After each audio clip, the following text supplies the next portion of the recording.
Amigos, muy buenas tardes. Estamos con ustedes con el gusto de cada semana en una edición más de Sobremesa con su servidora Blanca Bertón. Y en esta edición 2018 saben que estamos de lujo, de manteles largos, bien contentos y muy orgullosa de poder compartir la sobremesa con excelentes colaboradores, muy buenos amigos y muy valiosos profesionales. Me da muchísimo gusto que estén aquí y los recibo con gran gusto y satisfacción, porque de verdad, amigos, cada semana es un aprendizaje, es una posibilidad de crecer y un llenarse de posibilidades para la vida, que de verdad los invitamos a que no se desconecten, a que nos sintonicen, porque les recuerdo que estamos transmitiendo en vivo desde Puebla de Los Ángeles, México, a través de www.omradio.com.mx. Nuestros teléfonos en cabina, el 22 24 94 6002 y el 22 22 06 61 20 por WhatsApp. Entonces, los invito a que participen en esta sobremesa. Tenemos un gran tema, un tema muy importante, sobre todo para las mujeres, pero los hombres también aprenden mucho. Y creo que en este año les hemos dado muy buenos tips, muy buenos puntos de reflexión y análisis para que las cosas estén funcionando mejor entre hombres y mujeres. Esa es nuestra propuesta, ese es nuestro reto en este 2018. Por eso nos hemos fortalecido con este grupo de colaboradores y amigos tan excelentes. Y bueno, pues permítanme decirles entonces que los presento, los saludo y les doy la bienvenida. Ramón Luna, buenas tardes. Muy buenas tardes, gracias por invitarme. Gracias por estar. Buenas tardes. Flor Romero, maestra. Muy buenas tardes a todos, qué bueno que estamos aquí. Nuestra amiga terapeuta y psicóloga Adriana González Piña. Muchas gracias por estar aquí. Como siempre, un placer compartir con todos ustedes esta mesa y pues también con ustedes, ¿no? Con nuestros radioescuchas. Y Daniel Alberto Kunzi, como cada semana. Muy buenas tardes. Mi solidario compañero y productor del programa.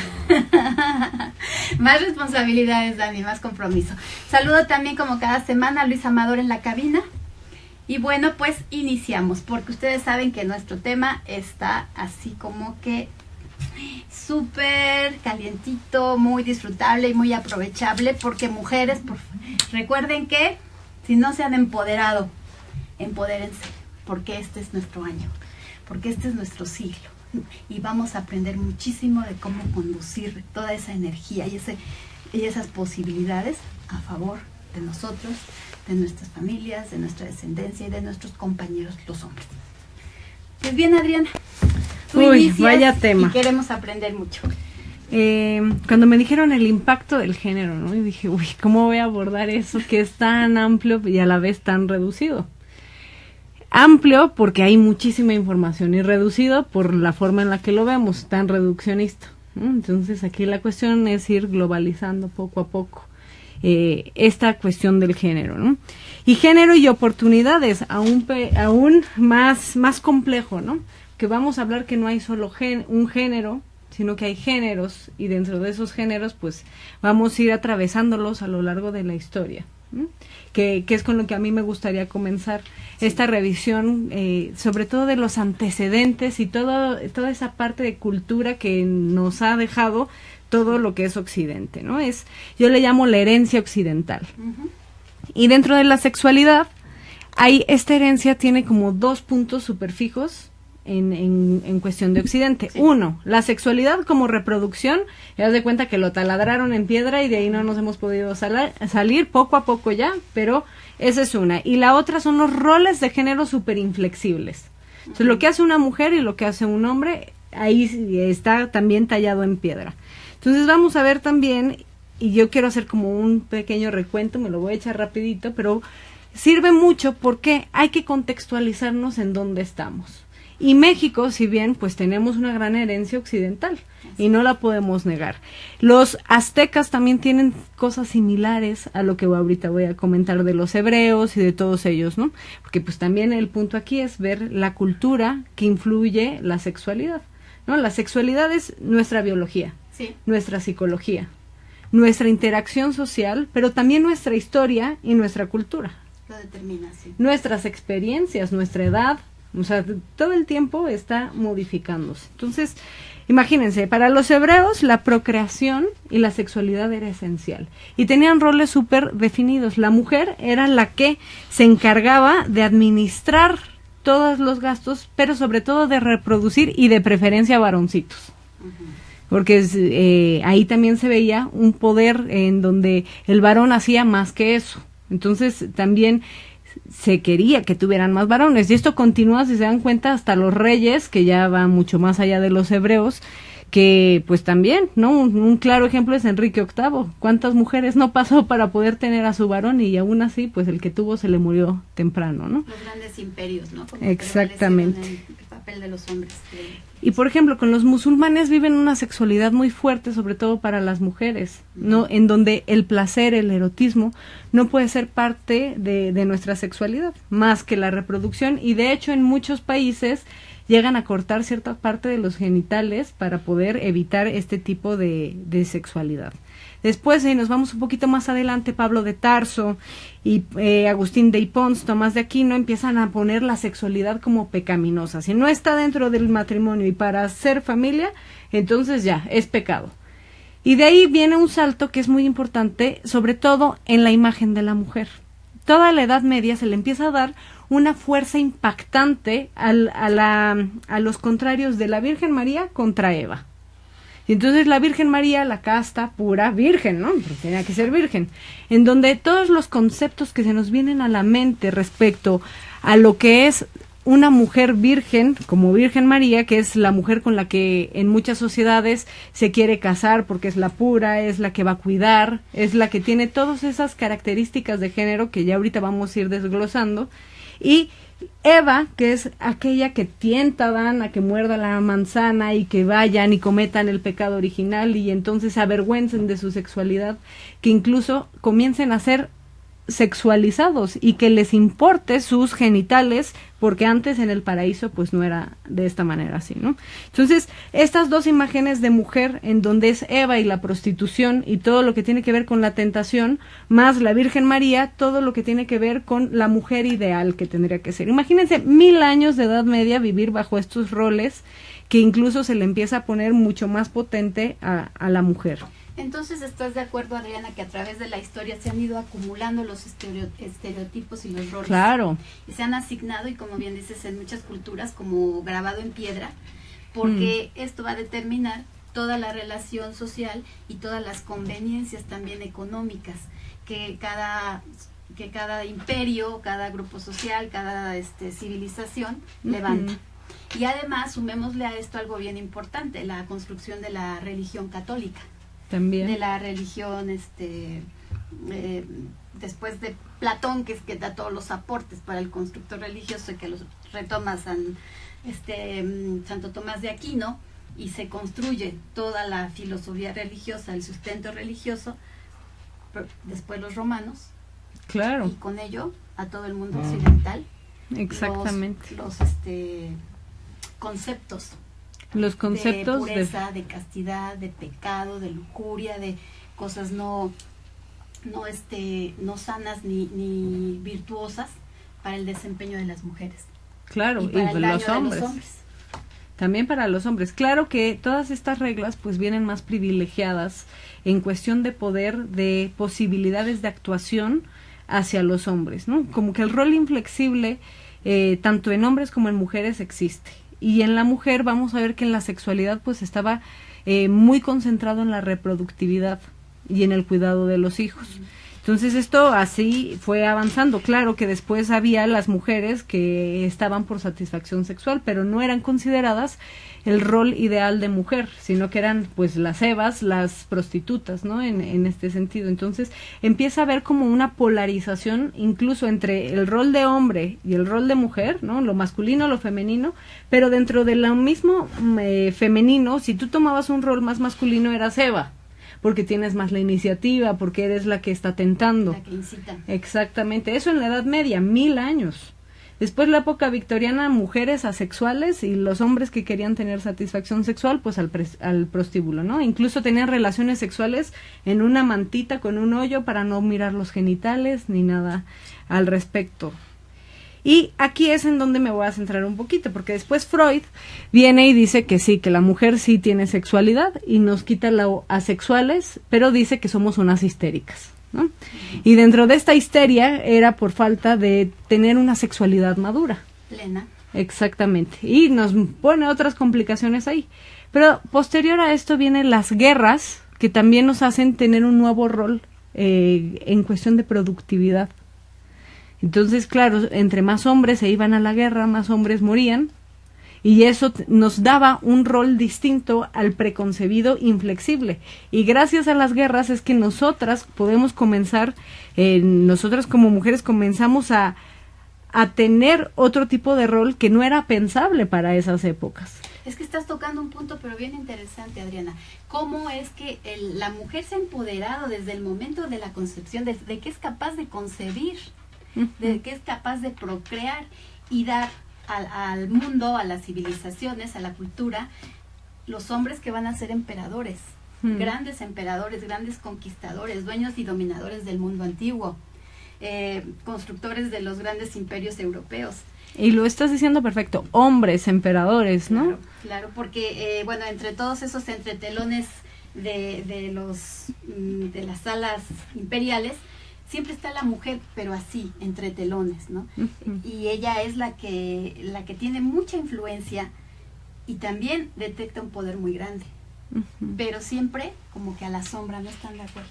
Siempre a la sombra, pero somos desde entonces las mujeres las que tenemos esa posibilidad de empoderamiento, y sí se ha manejado, Adriana, porque hay grandes mujeres en la historia que sí lo supieron manejar y que han ocupado un rol muy importante como grandes lideresas y grandes mujeres en reinados y conquistadoras y dominadoras de pueblos, pero sin embargo son siempre los hombres, ¿no?, los que tenían que detectar la corona. Pero bueno, ¿qué pasa, Adriana? Porque hay también sociedades matriarcales.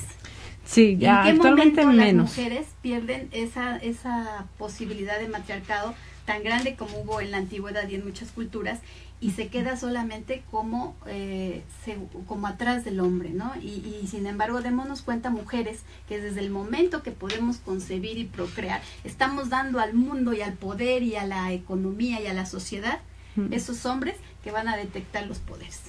Pues lo acabas de decir desde ese momento.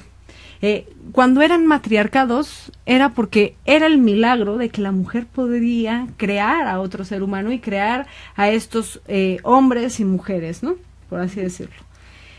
Entonces, antes no había ningún estudio científico, no había nada, pero después el hombre comienza a darse cuenta que para procrear también se necesita su espermatozoide. Y entonces, a partir de ahí, exactamente, claro, empiezan las culturas, y ya hablo de culturas muy, muy antiguas, en donde el matriarcado estaba muy puesto, porque era la mujer, y de hecho veneraban toda la fertilidad, veneraban toda esta parte de diosas femeninas, en donde podían procrear y enriquecer todo el territorio. Después de esto, pues sí, o sea, tú lo cuidas, y ahí viene el rol de la mujer. Tú lo cuidas, pero yo sin mi esperma no se puede. Y yo soy el encargado como macho, vamos a ponerlo así, de propagar, que ya era algo que decíamos la vez pasada en la infidelidad, ¿no? De propagar la semilla para poder sustentar y que siga prevaleciendo la especie. Entonces, a partir de aquí se empieza a perder bastante control. Posteriormente sí hay, por ejemplo, en el Reino de Inglaterra, pues se puede ver muy claro ahí con Isabel. Se empieza a ver por qué, pues Enrique VIII no tiene hombres, entonces necesitan las mujeres llegar y tomar el poder y defenderlo ante las de los demás hombres. En ese caso exclusivo, ¿no? Otro caso exclusivo es el de Isabel la Católica, en donde también, pues, por cuestiones, desde muy pequeña ha tenido que reinar porque no había la posibilidad de que alguien más lo hiciera, ¿no? Pero siempre se le buscaba que se casara con alguien, con otro hombre, y ahí es pues Fernando de Aragón quien entra, ¿no? Que ya unen sus dos imperios grandes de Castilla y Aragón. Eso en cuestión de la historia de España, que nos influye porque pues ellos nos conquistaron, ¿no? En sí, cuando empieza más a florecer después de todo esto, en donde papas, emperadores, desde los romanos, incluso los griegos comienzan a tener un poder más patriarcal. De hecho, las relaciones sexuales más bien vistas eran entre maestro y alumno. El de hombre-mujer con la esposa era para procrear únicamente. Otra vez el rol inflexible en donde la mujer está centralizada la procreación. Entonces, sí, a partir de la guerra, es cuando empiezan hombres a morir y necesitan levantar hombres. Ciudades nuevamente, ¿no? Y quiénes son quienes tienen que tomar ese rol, porque ya no hay hombres que puedan cumplir con su rol y estereotipo de género, en donde ellos son los que tienen que causar esta productividad, levantar a la ciudad. Comienzan a ser las mujeres y se empiezan a empoderar, eso que tú decías. Eso en las guerras, pero también hay otra cosa que es muy esencial, que es la píldora y la liberación sexual. Bueno, eso ya estamos entonces en el siglo XX. Exactamente, ya es por los 60, 70, vámonos por ahí, porque en el momento en el que pues varios científicos de esa época, ya la sexología empieza como ciencia, las hormonas empiezan a dar hormonas sexuales, la existencia de poder tus propias hormonas, hacerlas en una pastillita y poder decidir cuándo embarazarme y cuándo no, me empieza a dar también, entonces, ok, sí, necesito tus espermatozoides, pero tú también necesitas. Se empieza a volver esta lucha un poco de poder, pero no tanto hacia el hombre, sino hacia yo puedo decidir cuándo embarazarme y cuándo no. Y entonces se abre la oportunidad de vivir una sexualidad distinta a la solamente reproductividad. Entonces, si juntamos estos dos factores, a partir de las guerras y reconstrucción y la píldora, son dos puntos súper importantes para comenzar a dar una modificación en las estructuras de género que venían estando desde hace mucho, mucho tiempo. Bueno, Adriana, entonces hasta aquí. A ver, ordenemos tantas ideas y tantas cosas tan importantes. La mujer ha sido siempre la que contiene la semilla, la que germina, la que procrea. Pero llegamos hace un momento a una cuestión fundamental, a un kit, ¿no? Sin el hombre no puede llevarlo a cabo. Entonces, ¿por qué esa lucha tan a lo largo de los siglos, a lo largo de la historia, por empoderarse? Porque de repente la palabra suena un poco agresiva, ¿no, Ramón? Empoderarse. Yo quiero dominar, yo quiero controlar, yo quiero. Pero ese concepto tiene una parte muy, muy positiva. Empoderarse, ¿para qué? Y con respecto a quién. Estamos de acuerdo en que tenemos que ir de la mano, de hombro con hombro, claro, amorosamente. ¿Por qué tenemos que enfrentarnos y luchar tanto? ¿Por qué han sido las condiciones tan injustas y desiguales para muchas mujeres en el mundo? Y el hombre pues ha aprovechado y ha sacado bastante beneficio de esto, ¿no? De el sometimiento, que por falta de conocimiento de su cuerpo, de su capacidad reproductiva, de todas sus posibilidades inmensas que tiene la mujer, pues se queda ahí adormecido. Y no solo los hombres, sino los políticos y el gobierno, sí, claro, y la cultura y la religión, pues que siga así, adormecido todo, ¿no? A mí me llama la atención las posturas de la gente con respecto al tema del género, ¿no? Por un lado están los que dicen, esa ideología es una maldición del demonio, es peligrosa. ¿Por qué piensan? Porque para ellos prefieren pensar que las cosas están ya hechas y dadas, que un hombre es un hombre, indiscutiblemente una mujer es una mujer, que son productos acabados, que fueron creados así desde un principio y que no van a cambiar nunca. Y hay otro grupo de gente que dice, no, espérate, o sea, no está claramente qué significa ser hombre, ni qué significa ser mujer, ¿no? Se encabronan los primeros y dicen, ¿cómo que no va a estar claro? Pues está súper claro. No, espérate, no, porque, a ver, ¿qué es ser hombre? Pues si eres hombre te gustan los carros. No, pues hay mujeres a las que les encantan los autos. Son excelentes. Pero los hombres conducen mejor. Hay pilotos y no hay pilotas.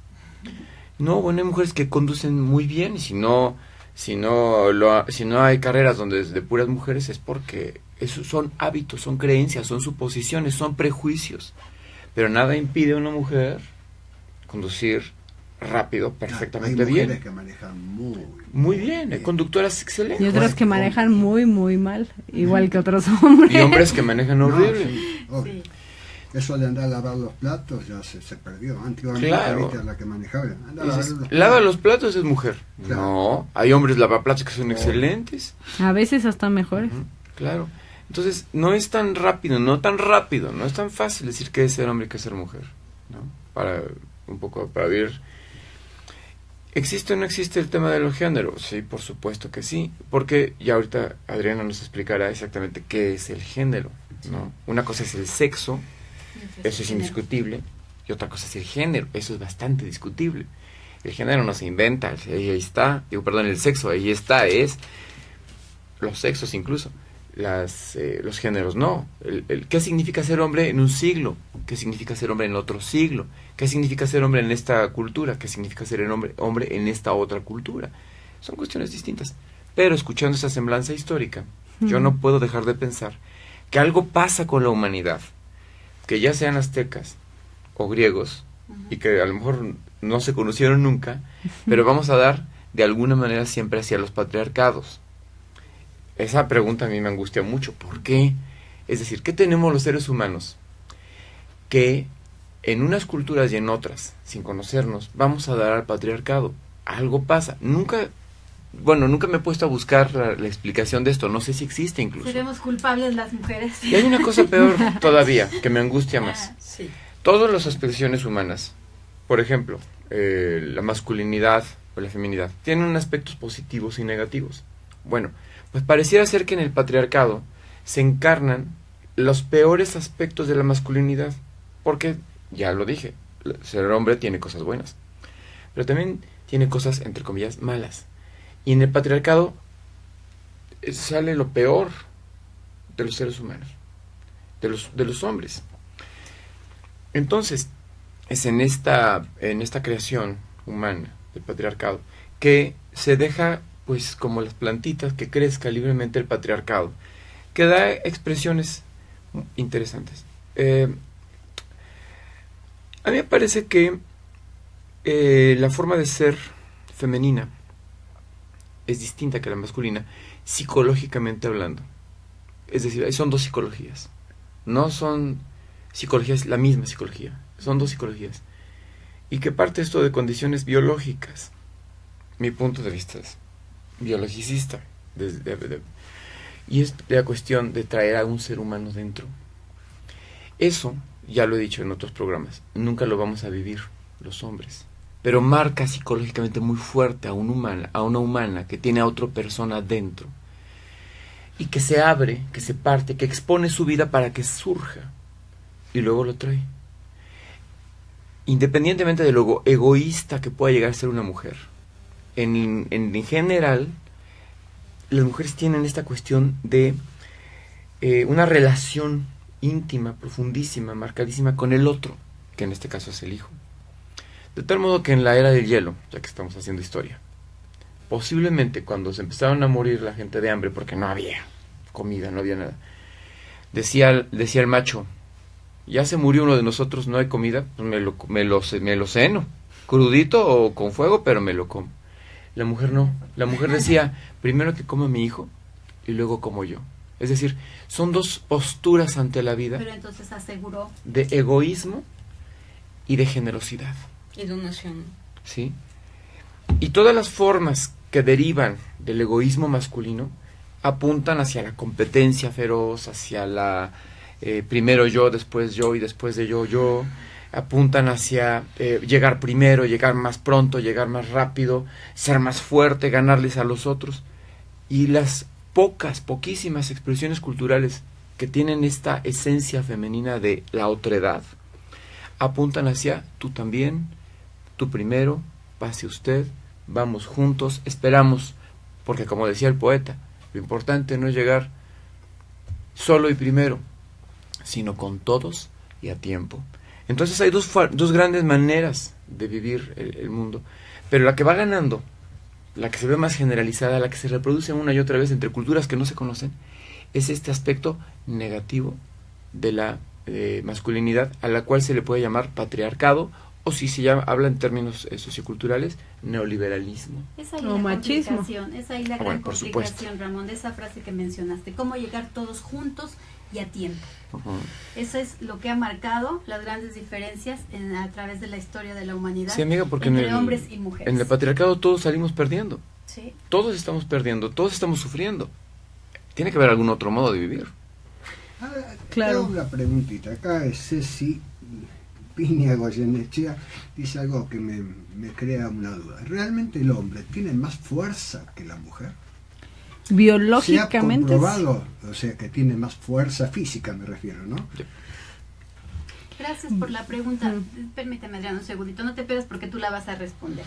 Porque yo quiero recordarles a nuestros amigos que nos están escuchando que estamos hablando sobre el papel de las mujeres a través de la historia, cómo se ha determinado por el género, qué lugares hemos venido ocupando y por qué no vamos todos juntos y llegamos al mismo tiempo y al mismo propósito. Estamos transmitiendo en vivo por Home Radio y nuestros teléfonos en cabina el 2222-49-4602. Les invitamos a que participen, a que nos hagan sus preguntas, a que las dirijan a nuestros expertos para que se enriquezca esta tarde y se enriquezca la charla, por supuesto. Adriana. Pues claro que hay factores biológicos que no podemos negar, que antes eran más utilizados. Actualmente no son ya tan necesarios.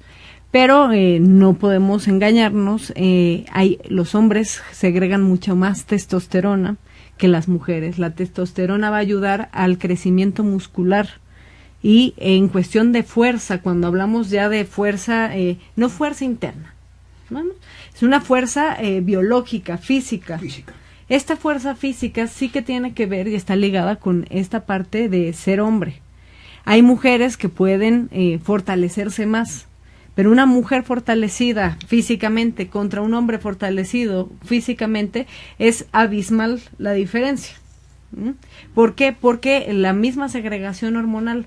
Ahora yo les decía, en el momento en el que podemos tomar una pastilla, tomarnos esteroides, pues esto se puede aún incrementar más. Porque estamos, no nada más los que yo solita segrego, sino que también me puedo poner unos adicionales en donde se incremente más la fortaleza. Y sí, efectivamente, desde esta fuerza que era necesaria, y ya aquí ya hablo desde nómadas, sedentarios, e incluso las guerras, era más fácil que un hombre fuerte fuera a luchar y ganar territorios. Por lo tanto, si yo estoy ganando el territorio, pues yo soy quien dirijo todo esto. Eso no en todas las culturas, pero sí en su mayoría. Por ejemplo, los vikingos sí había una mayor equidad. Sí había mujeres que iban a la guerra, tanto mujeres como hombres estaban igualmente entrenados en cuestión de habilidades por sus creencias, en donde aquí va a ser algo muy importante de la religión. Las creencias de estas culturas más maternales, o bueno, no voy a llamarlo maternal, ¿no? Pero sí más en donde hay mayor equidad, tiene que ver con una adoración a dioses politeístas, no monoteístas.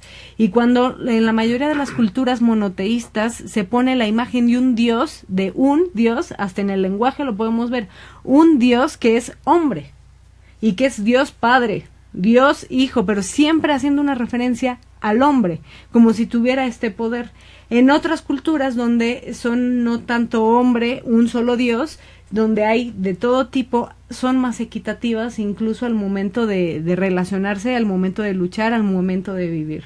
Entonces también la religión al momento de hacerse monoteísta comienza a dar este tipo de cultura patriarcal, en donde el hombre es el que tiene el poder, igual que un solo Dios omnipotente, y la Virgen se le venera, mas no es Dios, no es creador, no es dador de energía, ¿no? Entonces, también esta parte de la fuerza física, por un lado, más la otra, la parte religiosa y de concepción de un Dios creador, un motor inmóvil, Platón lo decía, un motor inmóvil.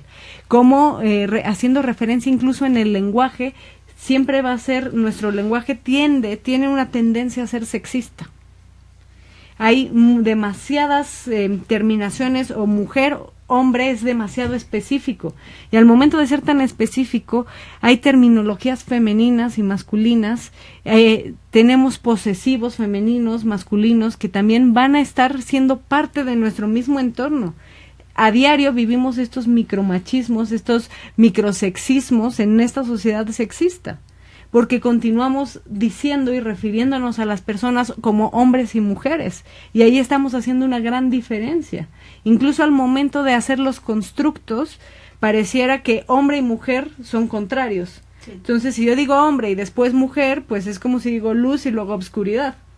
Y si nos damos cuenta, casi siempre se pone primero el que socialmente está premiado por lo positivo.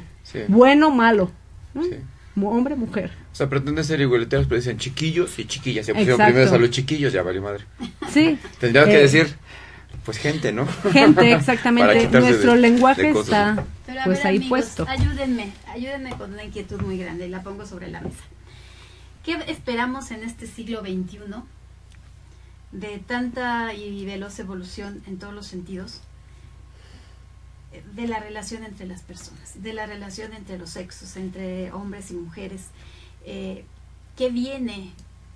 Yo hasta la anterior sobremesa decía, somos mujeres afortunadas porque estos temas jamás los hubieran ventilado nuestras abuelas. Eso sí, ¿no?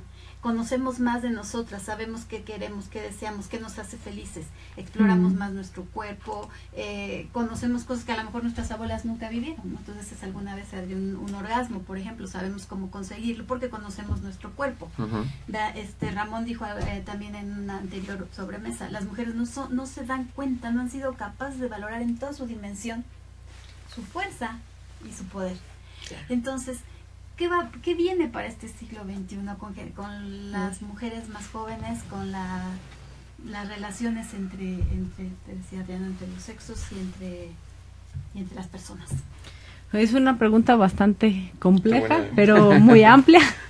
Y creo que para poder contestar esto también me voy a ir un poquito antes a lo que mencionaba Ramón, la diferencia entre sexo, género, ¿no? Identidad de género, roles de género, estereotipos de género, porque todo esto pues es la ideología de género y la construcción.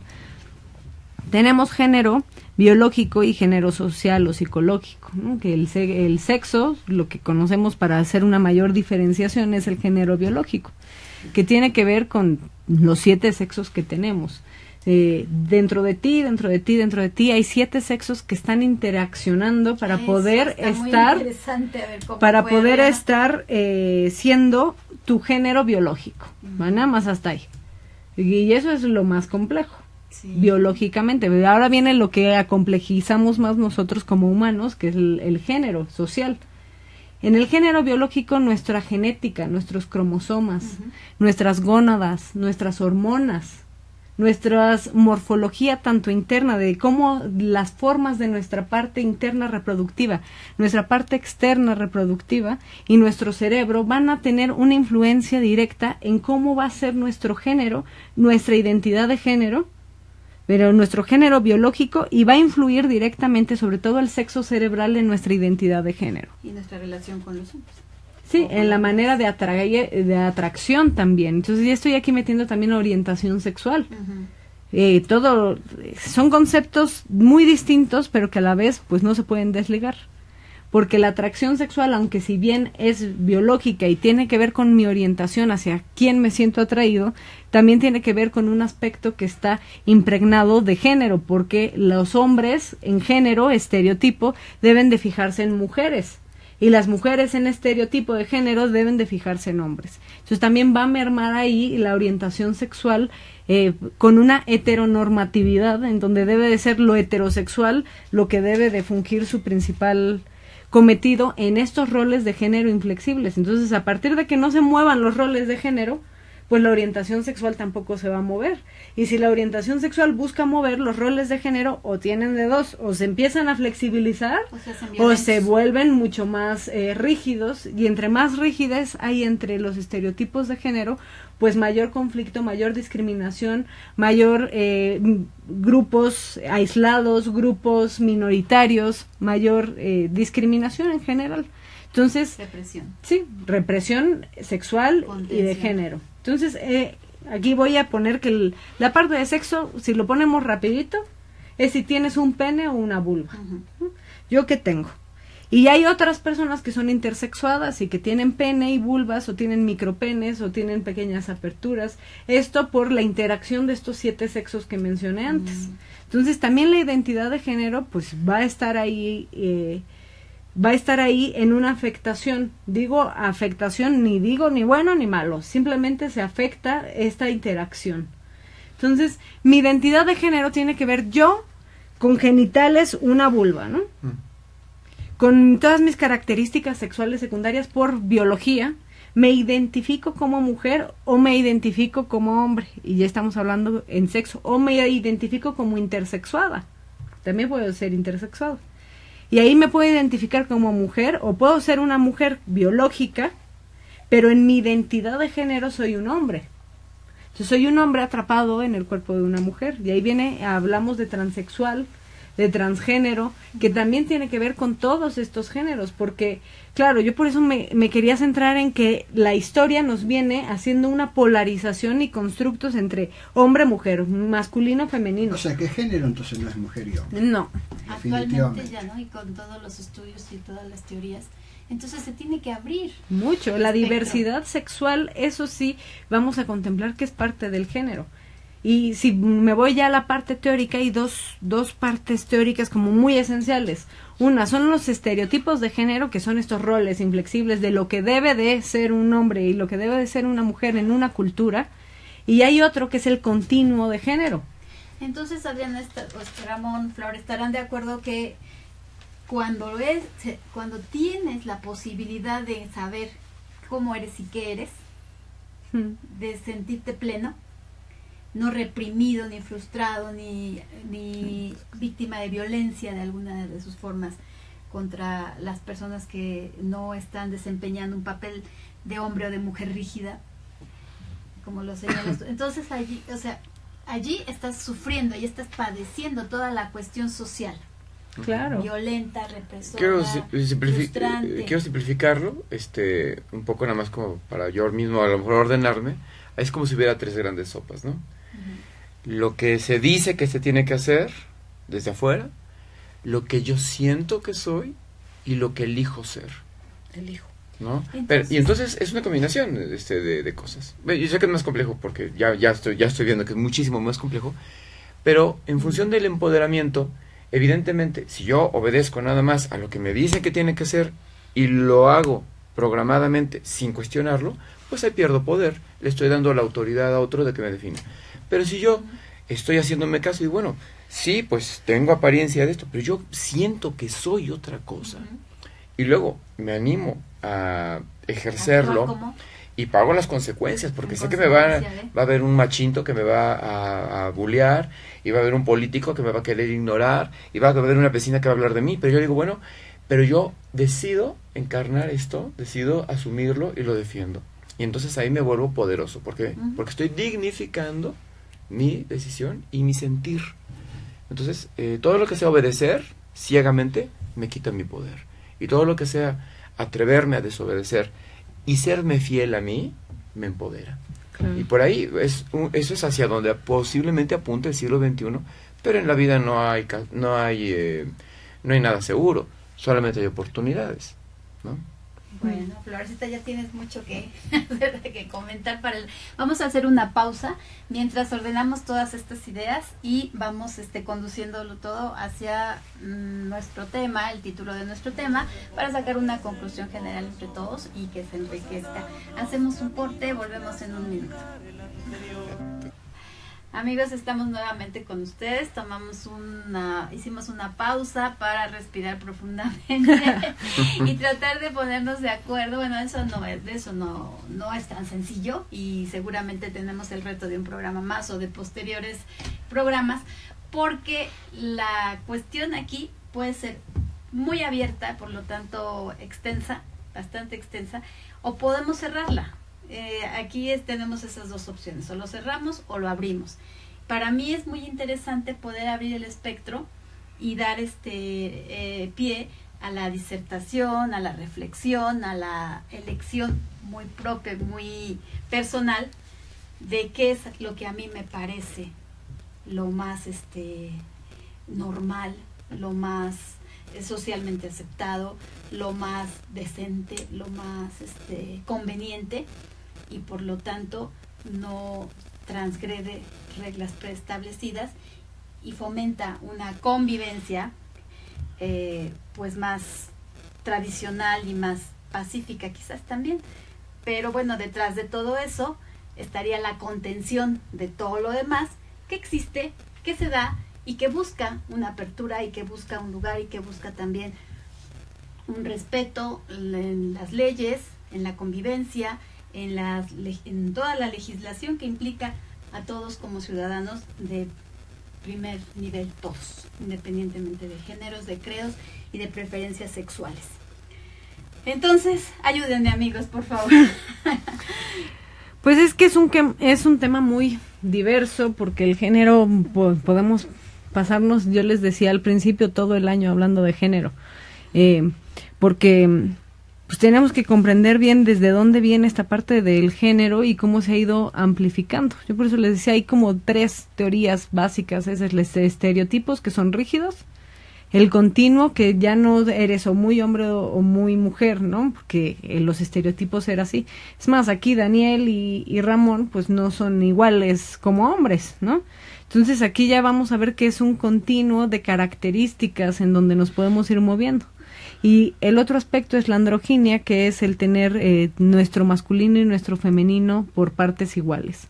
Que por un lado pues es retador, porque mantenerlas todo el tiempo de forma igual pues está un poco difícil, ¿no? También sería volvernos a ser rígidos, vivir en un continuo en donde tengo características masculinas y femeninas que ejercer, pues es mucho más sano. Pero lo más sano es dejar de estar diciendo que algo es masculino o algo es femenino, sino que son características humanas, y gran parte es desde el inicio que empieza a dar el movimiento feminista, ¿no? Antes eran los derechos del hombre, en 1700 por ahí, hasta después, aquí les tengo, por ejemplo, Eleanor Roosevelt dice, no, ¿qué derechos del hombre, no? O sea, tenemos que verlo como derechos humanos, porque si son derechos del hombre, pues nada más son derechos que tiene el sexo hombre. Entonces, al momento de ella comenzar con este cambio de lenguaje en hablar de derechos humanos, implica no solo hombres y mujeres. En ese momento implicaba hombres y mujeres, pero ya hoy en día implica toda la diversidad de género que puede llegar a haber, ¿no? En donde es diversidad humana y pues la variedad de los diferentes. Todos somos exactamente pues iguales al ser seres humanos, independientemente si eres trans, si eres hombre, si eres mujer, si tienes cualquier categoría que se te ocurra poner, ¿no? Entonces, gran parte del género tiene que ver con este continuo, pero de habilidades, de destrezas, en donde mi sexo no tenga nada que ver, ni mi orientación, ni mi identidad. O sea, yo puedo ser una mujer trans, si me quiero categorizar bisexual, ¿no? Por ejemplo. Transgénero, además, que después de todas estas, que yo sé que habrán más programas para poder aclarar todo esto, da igual si el puesto que se requiere una persona que cargue tantos kilogramos, que tenga esta habilidad, esta otra. Si yo no los tengo, no es, la discriminación no es porque soy mujer, ni porque soy trans, ni porque nada que tiene que ver con mi sexo, sino que yo no tengo esas habilidades. Pero si soy una mujer trans que cubro con el puesto, no debería de no darse por mis aspectos de género, ¿no? Igualmente que para es los hombres. Exactamente. Seguimos viviendo, yo creo que ya lo voy a ir encaminando hacia la parte de empoderamiento. Seguimos viviendo en una sociedad sumamente sexista, sumamente machista, en donde el machismo tan grande que se vivía antes no está, pero eso no implica en que no haya micromachismos, y siguen estando ahí. Y esta sociedad sexista lo único que ha hecho es que mujeres sigan teniendo baja autoestima, porque no se cubren los roles, y estamos hablando más bien de una sincronicidad de género, en donde yo como mujer sincronizo los dos géneros y los comienzo a vivir, pero esa sincronicidad me va a traer a mí conflictos internos, baja autoestima, no voy a poder ejercerme como ser, nada más como ser, y la sincronicidad se le está dando a la mujer y se le está exigiendo al hombre también. Entonces estamos hablando de que nuestra sociedad no machista, sexista, no nos está permitiendo un flujo continuo de lo que es las habilidades, las personas, y en vez de hablar de géneros, hablemos de personalidades, ¿no? No nos dejan fluir nuestra personalidad, sino que nos hacen que se sincronicen los géneros y estereotipos, y la teoría de estereotipos de género, en donde pues yo soy femenina y soy mujer y tengo todo lo femenino, pero además puedo hacer todo lo masculino. Y como hombre, pues yo también te pido que hagas todo lo femenino, ya que haces todo lo masculino. Claro. Pero es a través de la exigencia y desde la sincronicidad, que sigue siendo la misma teoría que termina haciendo una sociedad sexista. Así es. En donde yo hago, exactamente, soy masculina, pero a la vez soy femenina. Pero sí, me sigo categorizando, y pareciera que las habilidades que se quieren en los mayoría de empleos son los masculinos. Por eso es que yo he tenido que aprender en mi sincronicidad esas habilidades masculinas que yo antes no tenía y que no tenía el derecho. Entonces, aquí la cuestión de oportunidades, yo veo que hay muy pocas oportunidades para lo que hoy conocemos como géneros. Siguiendo en una sociedad así de sexista, pues va a seguir siendo muy difícil estas oportunidades, tanto para las categorías que queramos ver en cuestión de sexualidad, de orientación sexogenérica, va a ser muy complicado. Un camino aún muy largo, Adriana. Muy largo en lo político, en lo legislativo, en las relaciones interpersonales, pero tan largo como doloroso. Exactamente. Y tendremos, bueno, cada individuo, cada familia, cada núcleo, buscar los apoyos, buscar las formas en que podamos contribuir al desarrollo de individuos plenos, identificados con su ser, con su sexualidad, con sus preferencias y sus gustos por vivir. Corresponde entonces a los más adultos, a los padres, a los educadores quizá también, esa apertura a que conduzcamos por caminos menos dramáticos, menos dolorosos y menos frustrantes. No es un largo camino, estamos iniciando el siglo y no sé cuándo vamos a qué avanzado el siglo vamos a llegar a ver cambios realmente sustanciales y profundos. Si me permitís, quiero agradecer, Por favor. hubo muchos comentarios, todos muy lindos. Rosa María Piña, Giselle Ramírez Consejo, Ángeles Goyenechea, Ceci Piña Goyenechea, Enoch G. Bueno, nos hacen historia que van a quedar grabados, o sea que los pueden, dado el tiempo, a lo mejor no se puede, no nos podemos meter en este tema, pero cosas muy lindas y les agradecemos a todos. Por supuesto que les agradecemos muchísimo porque enriquecen nuestro programa y los vamos a leer, y Adriana, que es la terapeuta sexóloga, pues tendrá también muchas cosas que comentarles y se lo vamos a agradecer infinitamente. Y por otro lado, amigos, quiero decirles que antes de que la maestra Flor Romero cierre o Ramón, cada uno, si ustedes gustan opinar, está bastante espinoso el asunto. Yo les voy a decir que nos están escuchando. Pero todo respetable, todas las opiniones, cada uno tiene su concepto, su opinión personal y todo es respetable. Claro, sí, así es, Dani. Nos están escuchando de Monterrey, Nuevo León, de Tamaulipas, de Guadalajara, de Guanajuato, de Morelia, de la Ciudad de México, del Estado de México, de Puebla, de Costa Rica y de Buenos Aires, Argentina. Saludos a todos, amigos. Y bueno, les pedimos también su comprensión. El tiempo es limitado para temas tan extensos y sobre todo de lo más interesantes y hasta polémicos también, si se quiere. Pero les prometemos que aquí seguiremos con ustedes y que nos pidan también, nos sugieran temas de qué hablar, porque eso pues nos hace, además, nos abre infinitamente las posibilidades de estar con ustedes y de poderles dar seguimiento a esas sugerencias. Quisiera que cada uno de mis compañeros y después la maestra Flor, o empezamos con la maestra Flor para que cerremos este programa. Yo me quedo muy emocionada y también con muchas cosas para la reflexión. Muchísimas quisiera en este momento pues decir muchas cosas, pero bueno, ya les dije, va a ser para más adelante. Ahora mis compañeros, mis amigos van a ir cerrándolo y con su punto de vista personal que mucho enriquece. Esta tarde les agradecemos mucho que estén además y que nos compartan una... A fin de cuentas vivimos en una sociedad de reciprocidad en la que tenemos que tener pertenencia y en la que debe de haber un equilibrio. Entonces, a mi punto de vista y de lo que hemos platicado ahorita, tanto un hombre como una mujer tienen un papel predominante. Cada quien tiene un rol específico, pero que de alguna forma, sin ser carentes de, yo puedo ser hombre y mujer a la vez, porque muchas mujeres lo han hecho, sí. Han sido esposas, mamás y trabajadoras también, ¿sí? Y el hombre también ha sido papá y mamá, ¿no? Al mismo tiempo. Sí. Entonces no estoy en sí peleado con que cada uno de ellos tiene un rol específico y que es un equilibrio de vida para que haya un verdadero crecimiento como sociedad que tenemos. A fin de cuentas no nos podemos eludir de que somos parte de una sociedad.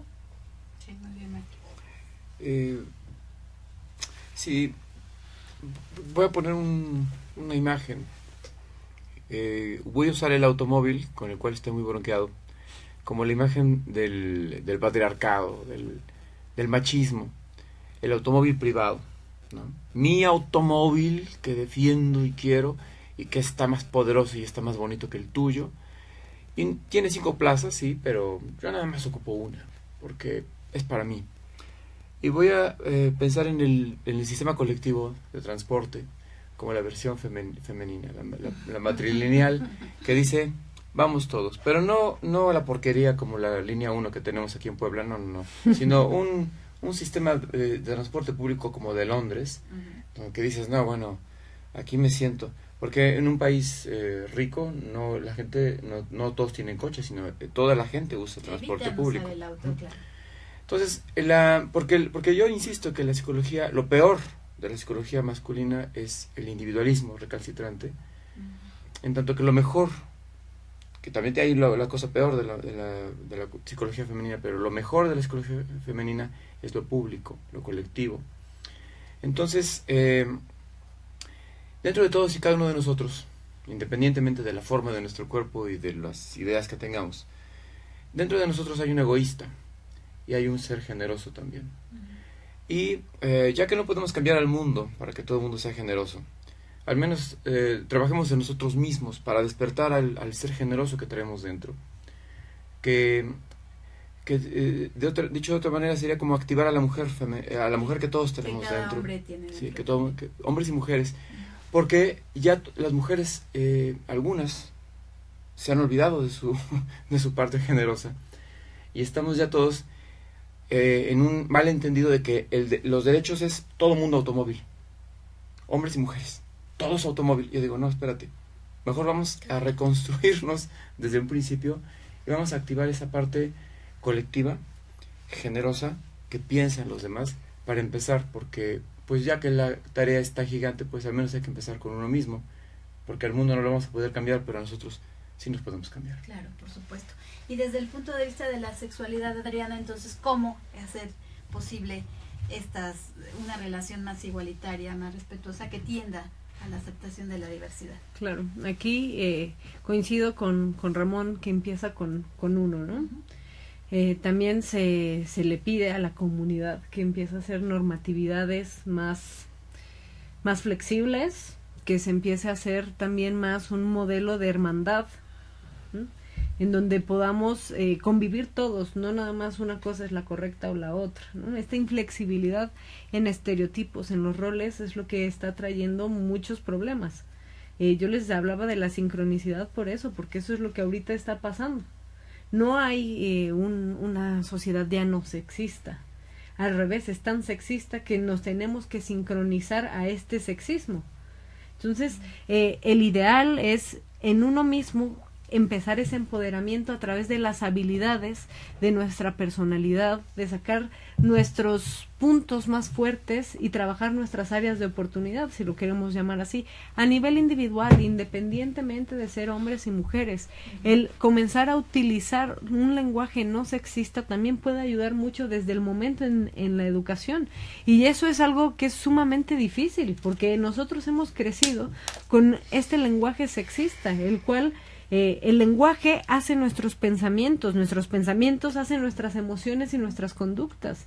Si ese lenguaje lo continuamos teniendo así, de esa forma sexista, vamos a seguir teniendo un impacto en nuestras actitudes respecto a lo que es la sexualidad y las diversas sexualidades, que cada uno pues tenemos nuestra propia sexualidad, ya viéndolo de forma más general. Por eso yo al principio lo decía, y creo que con esto quiero también terminar, que estamos hablando de algo que es tan global pero tan específico, y a la vez hay que buscar de lo específico a lo global, porque tanto nos hemos encargado en el lenguaje de hacer tan específico todo, que terminamos discriminando y dejando de forma excluidos otro tipo de conceptos, de caracterizaciones, de formas de vivir, de formas de ser. Entre más específicos somos, pues más excluimos. Entre más un lenguaje generalizado ocupemos, pues también somos más inclusivos al respecto. Si yo hablo de hombre, pues yo estoy excluyendo ahí a todo lo que no es hombre. Y en este contexto y en esta sociedad, si yo hablo de sexualidades, integro muchas más cosas. Entonces también es un reto de autoaprendizaje, de quitarnos el lenguaje sexista y de otro de no polarizarnos, sino que integrar nuestras capacidades y áreas de oportunidad como seres. Y mirarlo en el otro, no porque eres hombre eres, ¿no? Si vamos con este mismo lenguaje, estos pensamientos, seguimos discriminando. Es como ser humano, esta parte tuya no me cae bien, ¿no? Tú, pues es válido, también no tenemos que caerle bien a todo el mundo y habrán cosas de oportunidad. Entonces me integra esta parte que comenta Ramón, de integrar precisamente la comunidad con el individuo, es algo esencial. Pues somos seres biopsicosociales, entonces es como si no podemos quitar la parte social, toda la otra parte, pero sí podemos a través de la biología y a través de nuestro lenguaje y de nuevas construcciones de sexualidades y de género, comenzar a vivir en una sociedad e interaccionar para buscar un nuevo equilibrio, porque no siempre lo que está equilibrado es positivo. A veces necesitamos cambio y nos aterroriza el cambio. Y ese cambio necesitamos, el que esté equilibrado no quiere decir que esté correcto para todos. Podemos estar equilibrados y sufriendo. La cuestión es hacer ese cambio y buscar un nuevo equilibrio en donde no haya sufrimiento interno ni para los demás. Entonces, por supuesto. Pues propugnamos en esta mesa por esos cambios que abran el pensamiento, que abran las posibilidades y que eliminen la violencia tanto verbal como física, como de expresión, como de la forma en que yo me planto frente a los demás.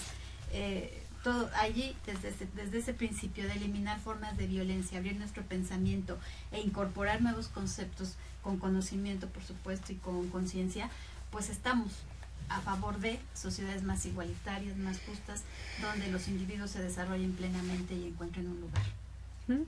Perfecto, me encanta. Bueno, amigos, yo estoy también encantada con mis compañeros. Esta tarde la hemos disfrutado mucho y esperemos que para ustedes haya sido igualmente positiva y enriquecedora. Muchísimas gracias, maestra Flor Romero. Hasta la próxima semana. Gracias. Gracias, maestro Ramón. Gracias, encuéntranos ahí, búsquenos en el favor, Facebook, ayúdenme. en las redes sociales, tenemos talleres, tenemos cursos, tenemos servicios que podemos ofrecer a ustedes con mucho cariño, por favor. En Facebook te encontramos como Ramón Luna Filosofía. Maestra Flor. Como Flor Romero. Y a mí me encuentran como psicóloga Adriana González Piña o como psicoterapeuta y sexóloga Adriana González Piña. Muy bien, muchas gracias, buen provecho a todos y nos vemos la próxima semana. Bye bye. Ya si encuentras una palomería